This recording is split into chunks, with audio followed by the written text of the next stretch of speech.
오늘 저와 함께 느헤미야서 8장 10절부터 오늘 18절까지 같이 교독을 하시겠는데요.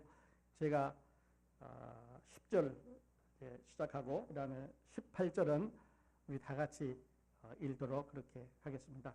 느헤미야서 9장은 죄송합니다. 느헤미야서 8장은 738페이지 구약성경 738페이지 있습니다. 느헤미야서 8장 10절 제가 교독하겠습니다.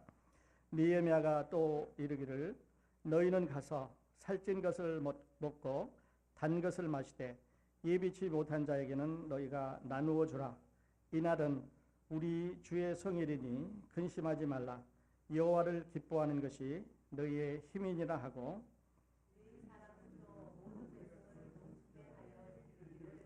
오늘은 성일이니 마땅히 종용하고 근심하지 말라 하며 모든 백성이 곧 가서 먹고 마시며 나누어 주고 크게 즐거워했으니 이는 그 읽어 들린 말을 밝히 알미니라.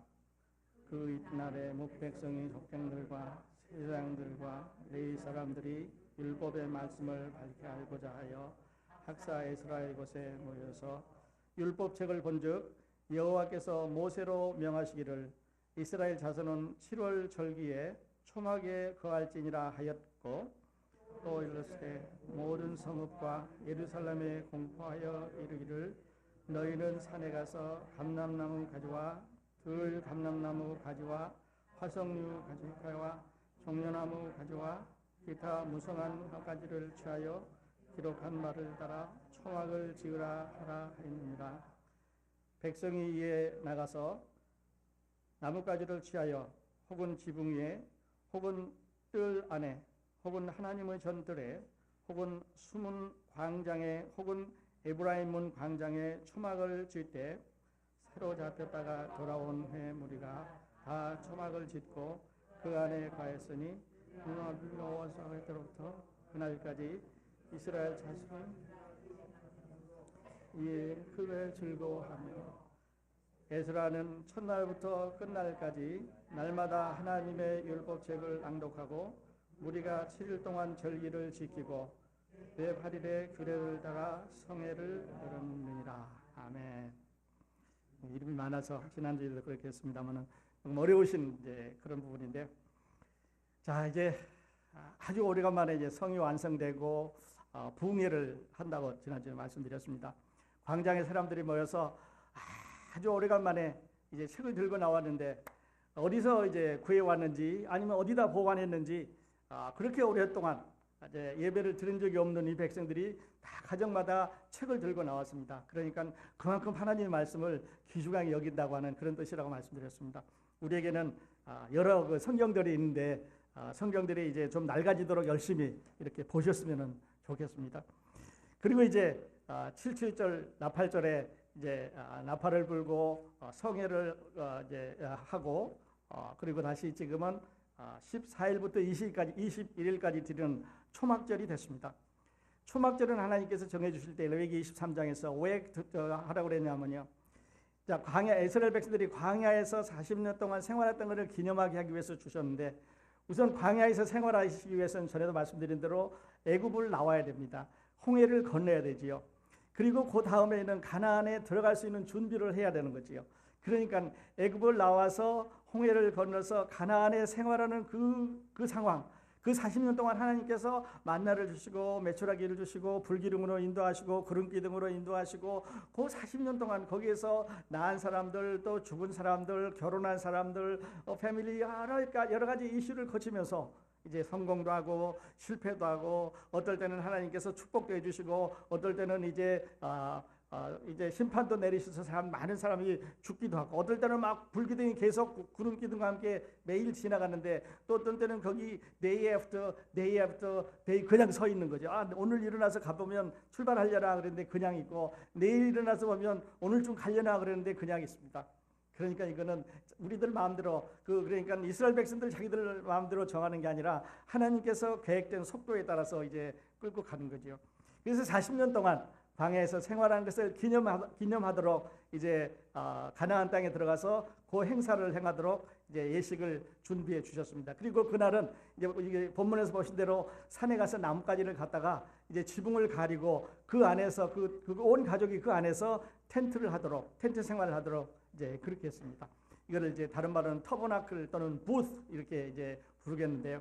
요즘도 유대인들은 자기 집 어떤 사람은 앞마당에 어떤 사람은 아파트 안에 이렇게 공간이 있는 곳에 이런 조그마한 상징적인 것을 만들어 놓고 지키는 것을 아마 여러분이 보실 수 있었을 겁니다. 그것은 광야 생활을 했다고 하는 또는 앞으로 가나안에 들어간다고 하는 그 중간 지점에서 생활한 것을 상징해 주는데요. 우리들에게는 그러면 뭐를 상징해 주냐면 우리들도 이제 애굽이라고 하는 종살에서 이제 죄 가운데서 나왔고 광야라고 하는 신앙 생활을 거쳐서 이제 하늘나라 영원한 나라에 가게 되는데 그 중간 단계에서 우리에게도 앞으로 영원한 나라가 우리에게 있다고 하는 것을 기다리면서 매일매일 살라고 하는 이런 의미를 가지고 있는 것이 이 초실절입니다. 죄송합니다. 터버나클. 예. 그래서 이제 이 백성들은 이 절기를 잘 지내고 그 다음에 하나님 앞에 이제 성회로 모여서 제사를 드렸습니다.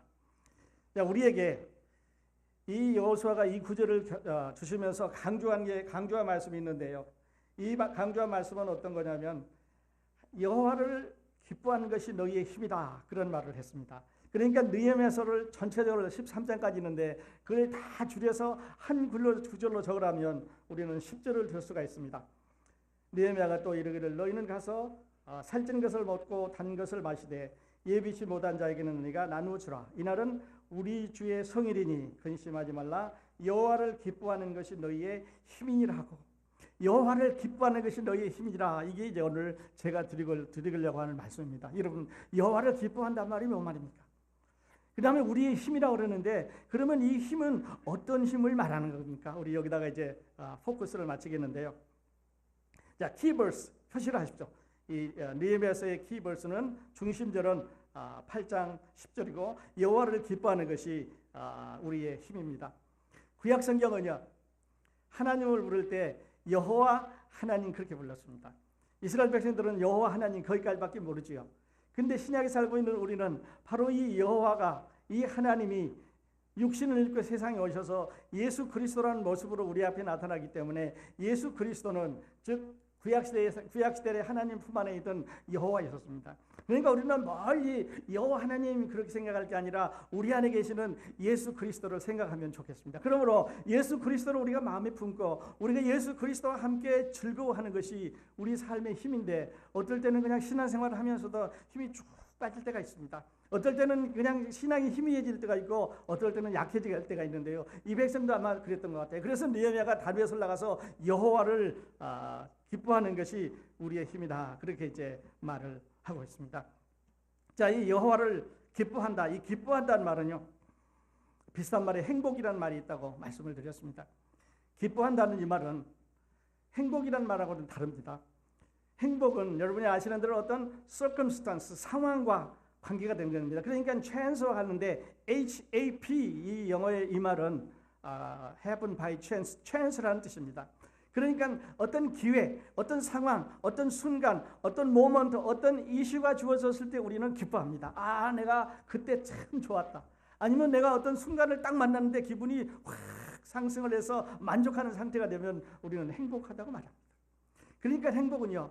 내가 오늘 오후 3시에 이제 행복해야 되겠다 이렇게 계획해서 플랜해갖고 할 수가 없습니다. 왜냐하면 오후 3시 어떤 상황이 벌어질지 모르기 때문에 지금 준비하고 갈 수 있는 것이 안 된다는 거죠. 그러니까 행복은 계획하는 게 아닙니다.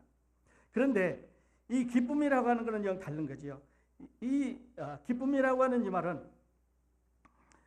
하나님께서 준비하시는 건데 기쁨의 근원은 어디에 있느냐면 그 여호와 하나님 앞에 있습니다. 그러므로 여호와 하나님을 우리가 받아들인다고 하는 말은 여호와 하나님을 우리가 믿는다고 하는 건 다시 말해서 예수 그리스도를 우리가 구주로 영접하고 우리 마음 가운데 모셔든다고 하는 이 말은 이 말과 같습니다. 여러분 우리 시계를 이제 하나 샀습니다. 좋은 보석 시계를 하나 샀는데요. 아니면은 우리 자매님들 같으면 어떤 남편에게 선물을 받았다고 칩시다. 그러면 그 보석을 아주 좋은 케이스에다가 포장을 해줍니다. 그냥 그렇게 알맹이만 주는 경우가 거의 없겠죠. 비싼 거라고 주면은 더 포장을 잘 해줄 거고 아니면 케이스가 더 아름다울 겁니다. 그러니까 다시 말씀드리려고 하면은 우리가 예수 그리스도를 믿었을 때 그 믿음이라고 하는 패키지 안에 기쁨이라고 하는 것이 들어있다는 말입니다. 그러니까 우리가 예수 그리스도를 믿는다는 그 믿음의 패키지를 열면 그 안에 믿음이라고 하는 게 있어야 되는 기쁨이라고 하는 게 있어야 되고요. 그 기쁨은 우리에게 계속해서 만족을 주는 거고 우리의 감사를 유발하게 하는 그런 건데 이것은 상황과 상관이 없습니다. 그래서 우리는 이 기쁨을 얘기할 때 이제 사도 바울이 쓴 그 책을 우리가 많이 생각을 하게 됐죠. 사도 바울이 빌립보서를 쓸 때 이제 로마 옥중에서 썼다고 늘 그러지요. 여러분 우리가 말로 생각하니까 그냥 로마 옥중이죠. 지금 사도 바울은 네로라고 하는 이제 그 로마 역사상 가장 포악한 그 황제 앞에 재판을 받으러 가기 때문에 만일에 이 죄수가 도망을 간다든지 죽는다든지 문제가 생기면 그 지키는 사람들이 문책을 받게 되어 있습니다. 그러니까 도망가지도 못하게 하고요. 먹는 것도 감시해야 되고요. 자는 것도 감시해야 되고 누구 만나는 것도 감시해야 되고 체인을 묶어가지고 이제 움직일 수 없게 합니다. 밥 먹을 때 허락받아야 되죠. 화장실 갈 때 허락받아야 되죠. 옷 갈아입을 때 이제 옆에서 지켜봐야 되죠. 잠잘 때도 누군가 옆에서 4시간마다 교대하는 보초병 밑에서 잠을 자고 깨고 그래야 됩니다. 아주 어려운 상황이죠.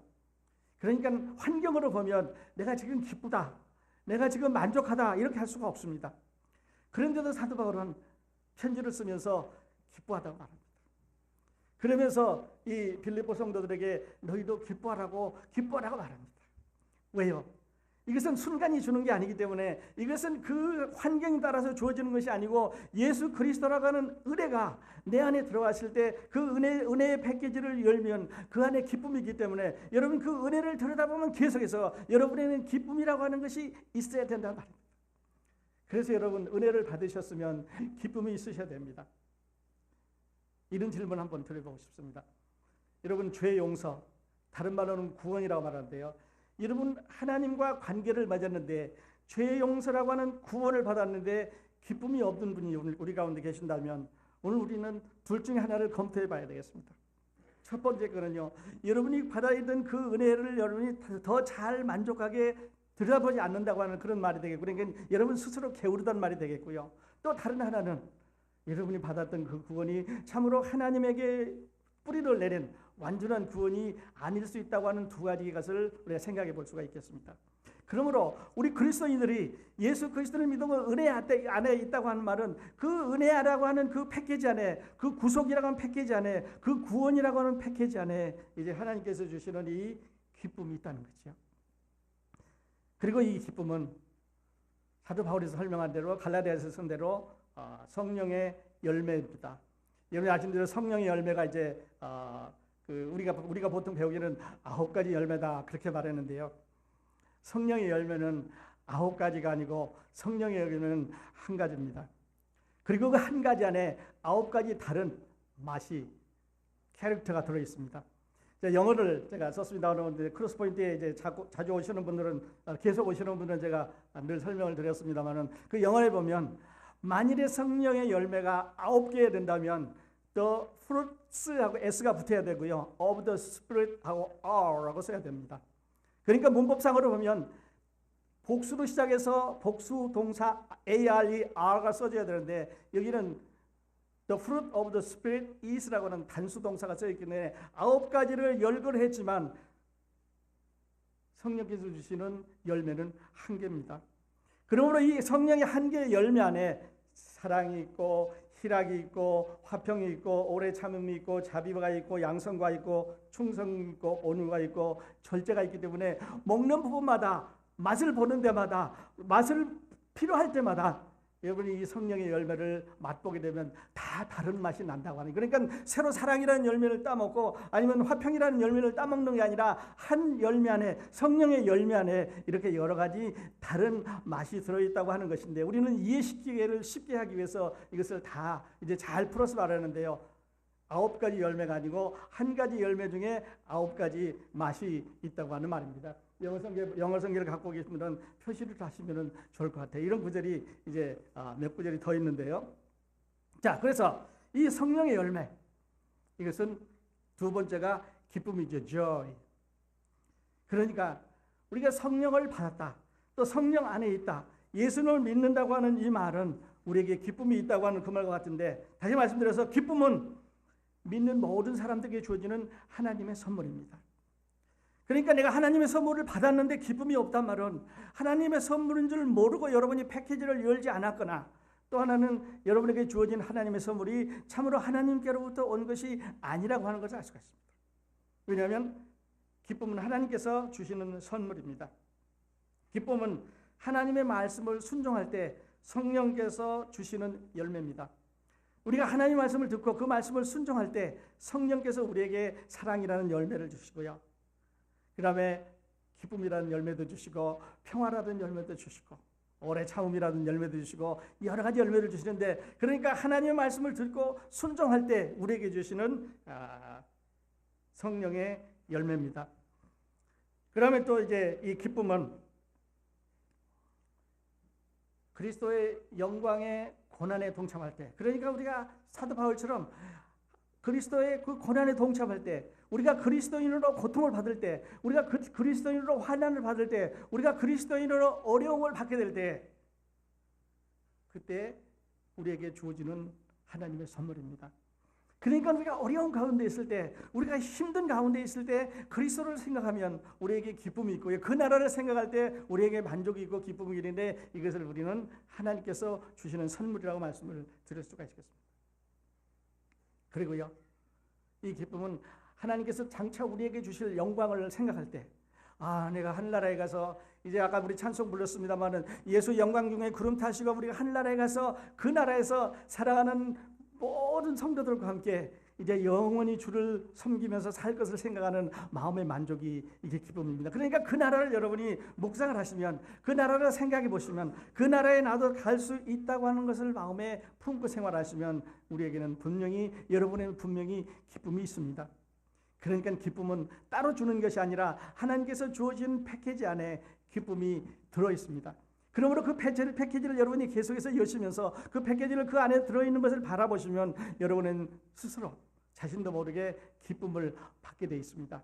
그리고 하나님을 위해서 하나님 말씀에 따라서 순종하고 또 헌신하고 봉사하시면 성령의 열매를 맺습니다. 하늘나라를 여러분이 묵상하시면 감사와 이제 기쁨이 넘치게 되고, 먼 훗날 우리가 다 그리스도 안에서 영원히 산다고 하는 충분하고 만족한 이런 은혜를 누리게 될 때 우리는 우리 안에 기쁨이 샘솟는 것을 우리가 보게 됩니다.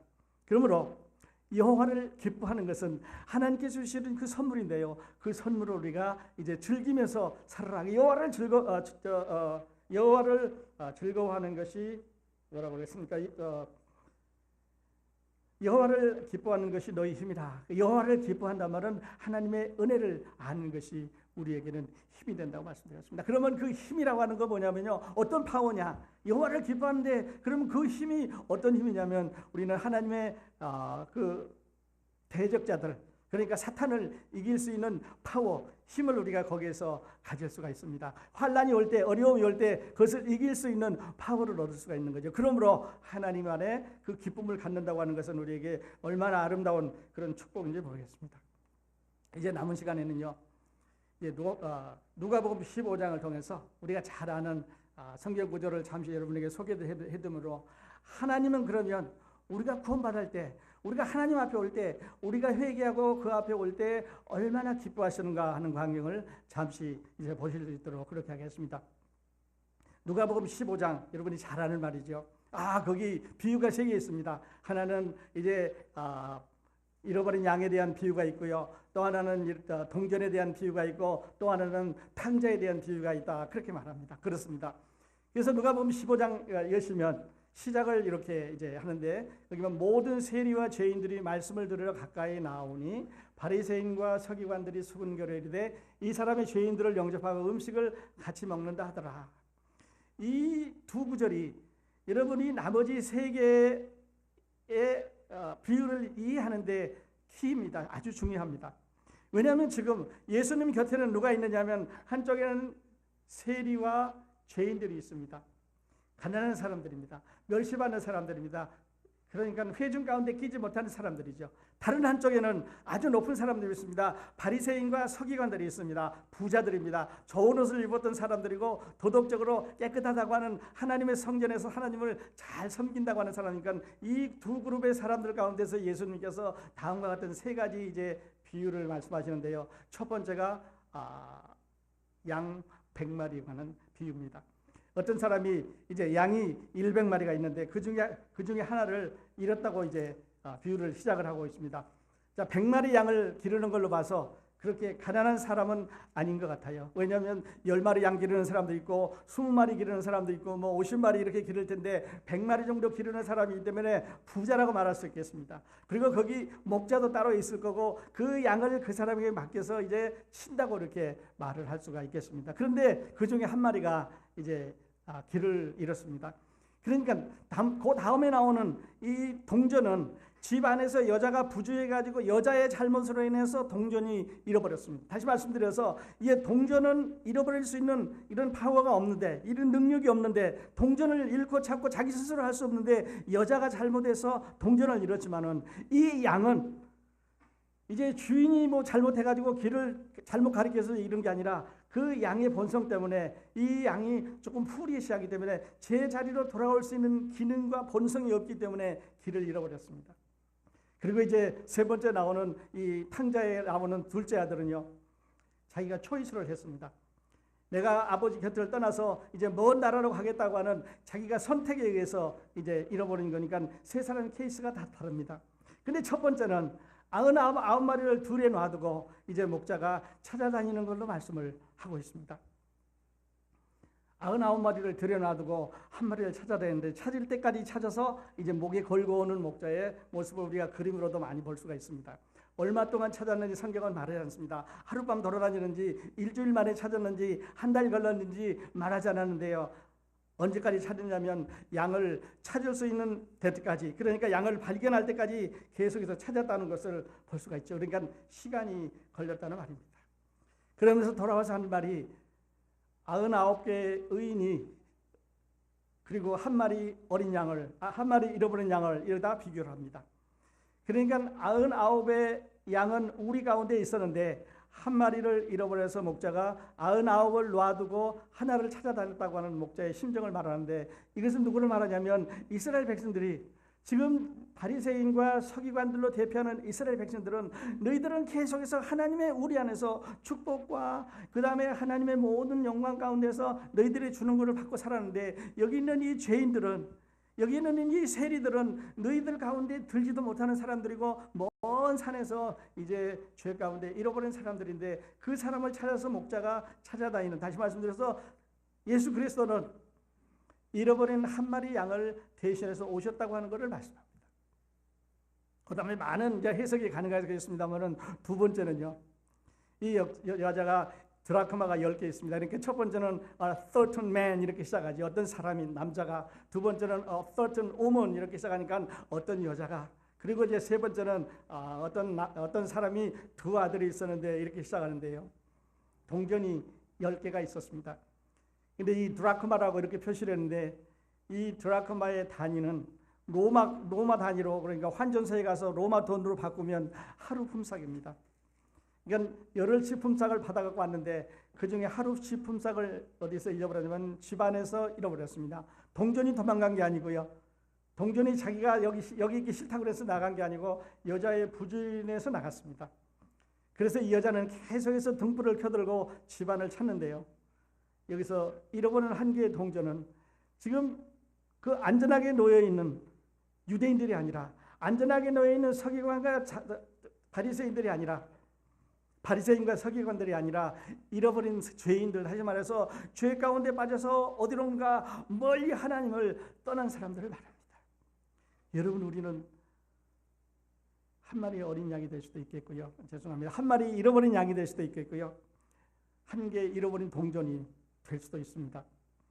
그런데 지금 예수님의 심정은 어디에 있냐면, 너희들 유대인들은 서기관과 바리새인들은 하나님을 잘 섬기니까 이제는 너희들에게는 축복이 있으니까 99마리 됐으니까 하나 잃어버려도 이방인들 없어도 죄인들 없어도 이제 찾지 않겠다, 그런 말이 아니고요. 99은 놔두고 둘에 나가서 한 마리 잃어버린 양을 찾아다닌다고 하는 말이죠. 여러분, 우리 가운데 우리 예수 그리스도는 우리 가운데도 오셔서 혹시 오늘 아침에도 여러분 하나님으로부터 멀리 떨어져 있는, 그러니까 이 기쁨을 가지지 못하는, 하나님의 은혜의 패키지를 받지 못한, 하나님의 구속의 이 충분한 이것을 받지 못한 여러분들이 계시면 여러분 오늘 아침에 여러분들을 이 예수 그리스도께서 찾아왔다고 생각을 해보십시오. 찾을 때까지 찾습니다. 그리고 찾아서 이제 어깨에 메고 돌아와가지고 기뻐하지요. 내 잃은 양을 찾았다고 말합니다. 99이 들에 있으니까 그 양들을 기뻐해야 되는데 한 마리를 찾았다고 말합니다. 아직 구원받지 못한 사람, 아직 잃어버린 사람, 아직 죄 가운데 있는 사람, 거기에 있는 죄인과 또 세리들 가운데서 누군가가 구속을 받아야 되는 그 사람들을 말하고 있죠. 그 다음에 이 여자도 이제 동전을 찾았을 때 기뻐합니다. 여기서 기뻐한다는 말은 happen by chance, 그냥 이렇게 행복하다 그 뜻이 아니고 찾고 열심히 노력해서 찾아서 마음에 만족이 온다는 말이죠. 이제 10개 있었는데 10개 다 들어와야 돼 있으니까 더 이상 필요 없는 만족의 기쁨을 말합니다. 하나님 만일에 오늘 아침에 여러분을 이루셨다면요, 그다음 우리 같이 보시면서 이제 여러분도 하나님 앞에 이렇게 나아갈 수 있기를 바랍니다. 세 번째는요, 이제 우리가 아는 대로 11절부터 이제 마지막 절까지는 탕자의 비유가 나옵니다. 많은 사람들은 이 구절을 탕자의 비유다 그렇게 말하는데요, 저는 탕자의 비유라고 그렇게 보지 않습니다. 왜냐하면 탕자는 이 비유에서 반쯤밖에 차지하지 않습니다. 그리고 나머지 반은 마다들이 차지하고 있고요, 시작에서부터 마지막까지 흐르는 그 시작하는 절서부터 맨 마지막까지 쉬지 않고 흐르는 한 사람의 은혜스러운 마음인데, 그거는 누구냐면 아버지의 마음입니다. 아버지의 마음입니다. 그래서 제가 이제 이 말씀을 준비하면서 헤아려 보니까요, 거기 아버지란 말이 무려 20번이 나옵니다. 20번 나옵니다. 11절에 보면 또 가라사대 어떤 사람이 두 아들이 있는데 그 둘째가 아비에게 말하되 아버지여, 아버지가 그 살림을 각각 나누어 주었더니. 그러니까요, 이 구절은 탕자의 비유가 아니라 은혜로우신 아버지의 마음이라고 볼 수 있습니다. 아들이 둘이 있었습니다. 하나는 길을 이제 자기 마음대로 자기 선택에 의해서 나가서 내가 나를 나타내보겠다고 내가 잘 될 거라고 나가서 잘못된 사람이죠. 다른 하나는 아버지 옆에서 열심히 이제 아버지를 돕는 사람인데요, 이를 마다들이라고 그러죠. 마다들은 아버지 밭에 가서 일을 했습니다. 열심히 일을 하고 그 아버지 것이 자기에게 상속되기를 기다리고 있었습니다.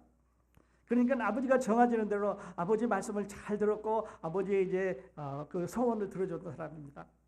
아버지 곁을 떠난 적이 없습니다. 자, 이제 뒤에 소개를 해드리겠습니다만은, 그리고 늘 아버지와 함께 있었습니다. 우리는 이 사람들을 유대인이라고 말합니다. 유대인들이 하나님의 곁을 떠난 적이 없습니다. 하나님을 물론 이제 실패할 때도 있었습니다만 하나님을 잘 섬겼습니다. 그러니까 그들에게는 프라이드가 있었습니다. 자랑이 있었습니다. 우리는 한 번도 떠난 적이 없었다. 그러므로 한 나라를 우리가 아버지의 나라를 상속받을 수 있다고 하는 그런 프라이드가 있었지요. 근데 둘째 아들은요, 그렇지 않습니다. 둘째 아들은 아버지 곁을 이제 자기 자유로 떠나갔습니다. 그래서 세상에 나가서 이제 돈을 다 없앴지요. 아버지가 주는 재산을 돈으로 바꿔 나가가지고 가서 다 이제 없앴지요. 그리고 돼지가 먹는 쥐염 열매를 먹는다 그랬는데요, 이스라엘 백성들이 돼지 고기도 안 먹지 않습니까? 그러니까 돼지에게 주는 밥이라고 하는 말은 사람이 멸시를 받는, 아주 천대받는, 더 이상 카운트할 필요도 없는 아주 천한 사람들을 말합니다. 지금 바리새인들의 눈에, 지금 서기관들의 눈에 저쪽에 모여있는 세리들과 죄인들이 바로 이 둘째 아들처럼 보인다고 하는 거죠. 너희 눈에는 아주 가난하게 보이는데, 그런데 그 아들을 내보내놓고 기다리는 아버지의 마음에는 지금 너희들이나 지금 잃어버리는 이 아들이나 똑같이 중요하다고 하는 것이 이 말씀의 흐름입니다. 그래서 이제 아들이 여러분 아시는 대로 집으로 가려고 생각을 하죠. 너무 배가 고프니까 도저히 견딜 수가 없어서 집으로 돌아가자. 그래서 그걸 회개라고 한다고 그랬지요. 그래서 17절부터 이제 본문을 잘 보셔야 됩니다. 여러분 이 구절을 잘 이해하셔야 하나님 우리를 얼마나 사랑하시는가를 볼 수가 있는데요. 이에 스스로 돌이켜 가로되 내 아버지에게는 양식이 풍족한 품꾼이 얼마나 많은고 나는 여기서 줄여 죽는구나.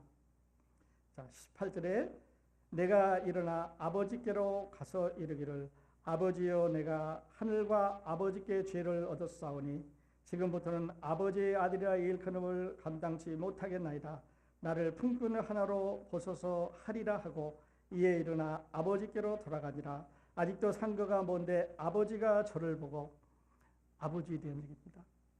둘째 아들에 대한 얘기가 아니고 아버지가 기다리는, 그러니까 이 아버지는 하나님 아버지를 말합니다. 여러분의 죄 가운데 아직 구원받지 못하고 멸망 가운데 이제 세상 가운데 빠져서 아직 기쁨이라고 하는 게 없다고 하면은 오늘 이 아버지의 심정을 이해하려는 거지요.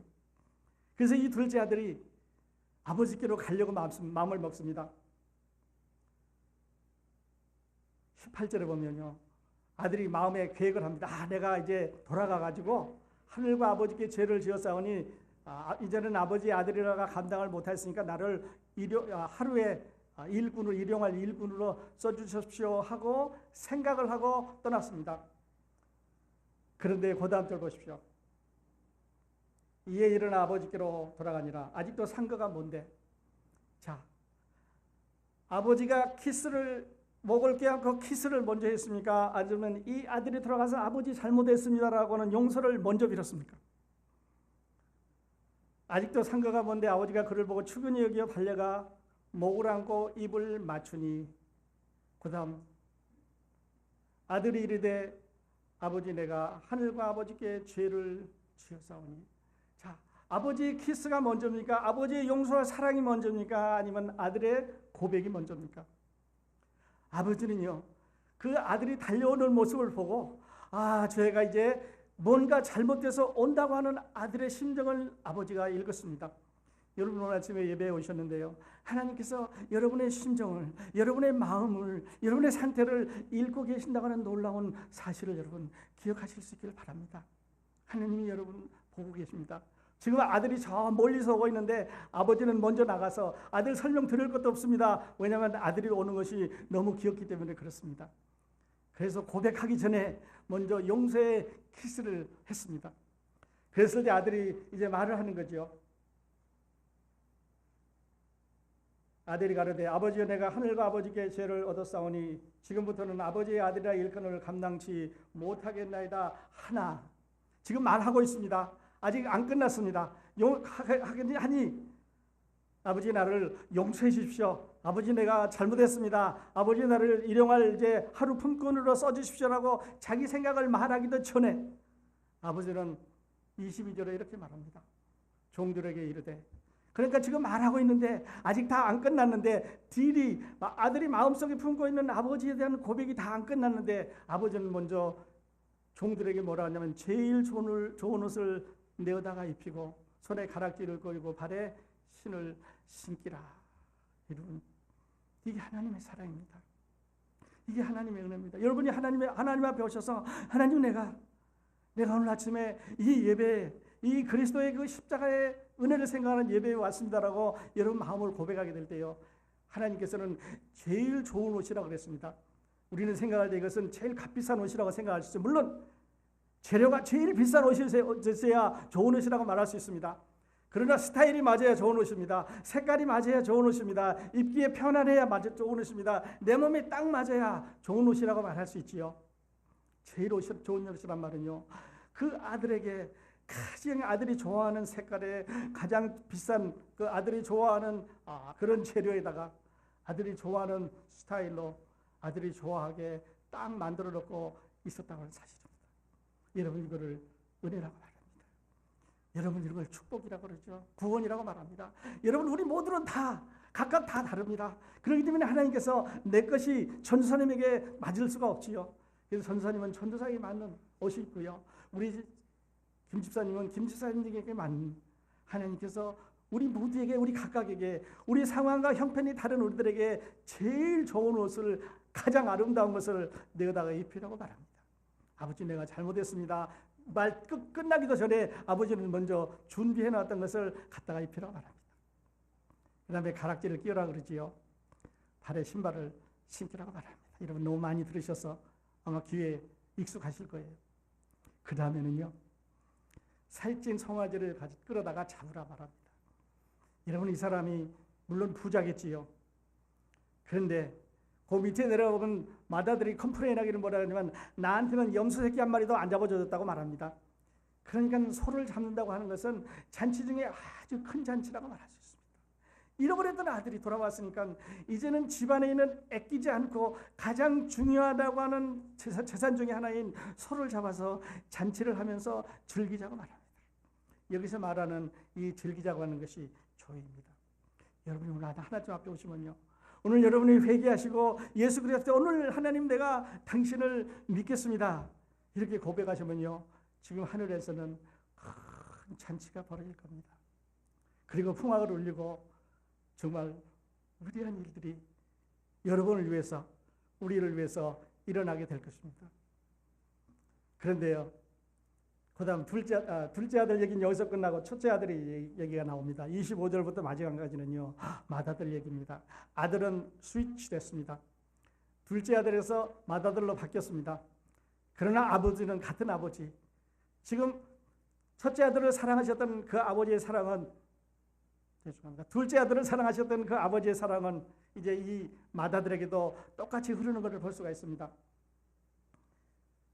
맏아들은 밭에 있다가 돌아와 집에 가까이 왔을 때 풍류와 춤추는 소리를 듣고 한 종을 불러 이렇게 해서 이제 얘기가 시작하죠.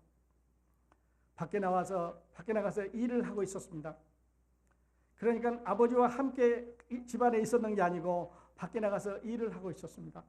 자, 둘째 아들은, 탕자는, 집을 나갔던 죄인은, 다시 말씀드려도 회개하고 돌아온 죄인은 지금 아버지 앞에서 잔치를 베풀고 있으니까 우리가 그리스도인들이, 이방인들이, 죄인들이 하나님 앞에 은혜를 받을 수 없는 우리들이 하나님 앞에 왔을 때 우리는 하나님과 잔치를 벌이고 있는데, 유대인들은 지금 컴플레인을 합니다.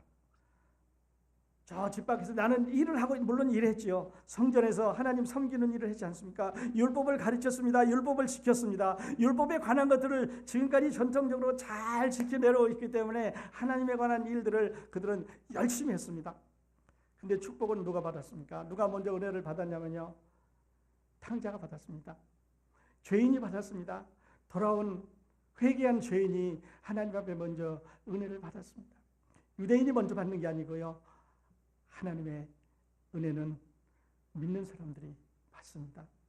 그래서 여러분도 이 예수님을 믿으면요, 오늘 이 은혜라고 하는 패키지를 받는데 그 패키지 안에 아까 말씀드린 대로 이제 기쁨이 들어있다는 거죠.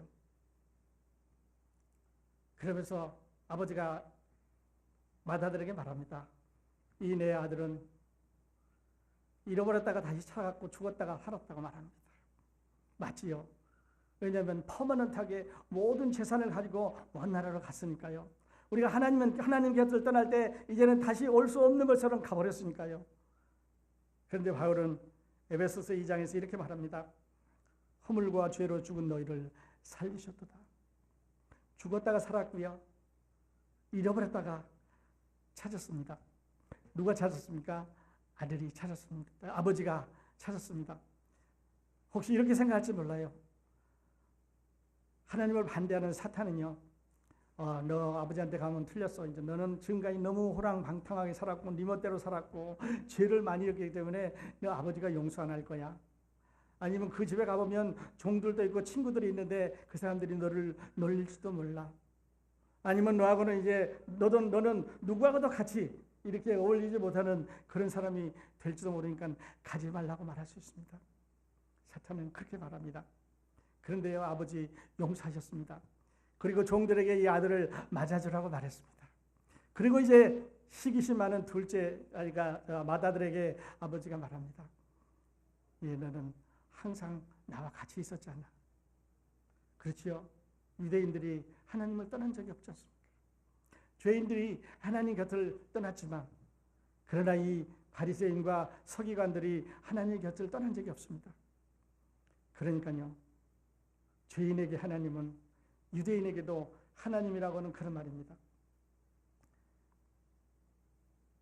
28절에 보면 저가 노하여 들어가기를 즐거워 아니하거늘 아버지가 나와서 권한대 아버지께 대답하여 가로되 내가 여러 해 아버지를 섬겨 명을 어김이 없었거늘 내게는 염소 새끼라도 주어 나와 내 벗으로 즐겁게 한 일이 없더니 아버지의 살림을 그 다음에 31절에도 아버지가 이르되 이게 아버지 마음이에요. 유대인을 사랑하셨던 그리고 그 밭에서 일하는 그 품삯을 받기 위해서 열심히 일하는 그러니까 유대인들은요 종교적인 사람들이에요. 일을 한 대가로 인해서 아버지의 나머지 상속을 받으려고 하는 사람들입니다. 이게 종교죠. 이게 율법입니다. 이것을 우리도 많이 그 가운데서 고생했던 사람들이죠. 근데 아버지는 일한 값으로 이 둘째 아들은 일한 게 없습니다. 이 둘째 아들은 아버지를 위해서 지금 한 일이 없습니다. 둘째 아들은 아버지를 위해서 밭에 간 적도 없고요. 아버지를 위해서 한 일이 없습니다. 오히려 아버지를 불명예스럽게 했지요. 그런데도 아버지는 두 아들을 다 사랑하십니다. 그러므로 이 비유는 탕자에 대한 비유가 아니라 은혜로운 아버지를 하나님 아버지로 말씀하고 있습니다. 그래서 아까 시작할 때 두 그룹의 사람들이 있었습니다. 한쪽은 서기관과 바리새인, 유대인들, 의로운 사람들, 부자였고요. 다른 한쪽에는 세리와 죄인들이었습니다. 가난한 사람들이 있고요. 멸시받는 사람들이 있고 하나님의 회에 들지 못하리라고 하는 아주 잔한 사람들이었습니다. 그런데 예수님은 이 비유를 통해서 이 가난한 사람들에게도 이 어려운 사람들에게도 이 죄인들에게도 이 버려진 사람들에게도 똑같이 하나님이라고 하는 사실을 공평하게 말씀하고 있습니다. 그래서 저는 이 비유를 은혜로우신 아버지에 관한 얘기라고 그렇게 말씀드리고 싶어요. 하나님 아버지 우리를 구원하시되 우리의 의로운 바 행위를 하지 않고 우리가 율법을 지켰느냐 안 지켰느냐 그것을 말하지 않고 예수 그리스도를 믿기 위해서 회개하고 돌아왔느냐 안 돌아왔는가를 믿으시는 은혜의 하나님, 여러분 그 하나님이 그 여호와가 예수 그리스도라는 이름으로 오늘 우리 가운데 계시는 걸 여러분 아십니까? 우리 가운데 살아계셔서 우리들에게 이제 이 예수 그리스도를 이 아버지를 발견하고 믿도록 말씀하시는데 이 세 개의 비유의 마지막은 잃어버렸다 찾은 거고 잃어버렸다 찾은 거고 잃어버렸다 찾은 건데 기뻐하는 것입니다. 이 joy, 이 기쁨이 하나님이 주시는 기쁨입니다. 그러니까요. 기쁨의 근원은 기쁨의 원천은 기쁨의 샘은 누구냐면 하나님입니다. 그러므로 우리가 하나님을 믿는다고 하는 말은 예수 그리스도의 성령을 모신다고 하는 말은 예수 그리스도의 은혜로 거듭났다고 한 말은 우리에게 기쁨이 있다고 하는 말입니다. 여러분 이 기쁨이 있으시기를 바랍니다. 여러분이 이 기쁨이 이제 있으시고 또 이제 세상에서 나오는 여러 시험과 사탄의 유혹과 이런 것들을 이길 수 있는 파워를 여러분이 가지시기를 바랍니다. 왜냐하면 오늘 우리들에게 그걸 말해줬습니다. 누가도 오늘 이 예를 통해서 그 아버지의 사랑을, 은혜를, 그 축복을, 우리를 기다리시는 그 간절한 아버지의 마음, 아버지 잘못했습니다 말하기도 전에 키스를 하고요. 그 다음에 이제 또 이어가려고 하니까 아들들을 시켜서 제일 이제 옷을 갖다 입히고 가락지를 끼우고 신발을 신고 잔치를 베푸는 아버지의 마음, 여러분이 아버지의 마음, 하나님 아버지의 마음 따라서 오늘 아침에 예수 그리스도에게로 나오실 수 있기를 바랍니다. 기도하겠습니다.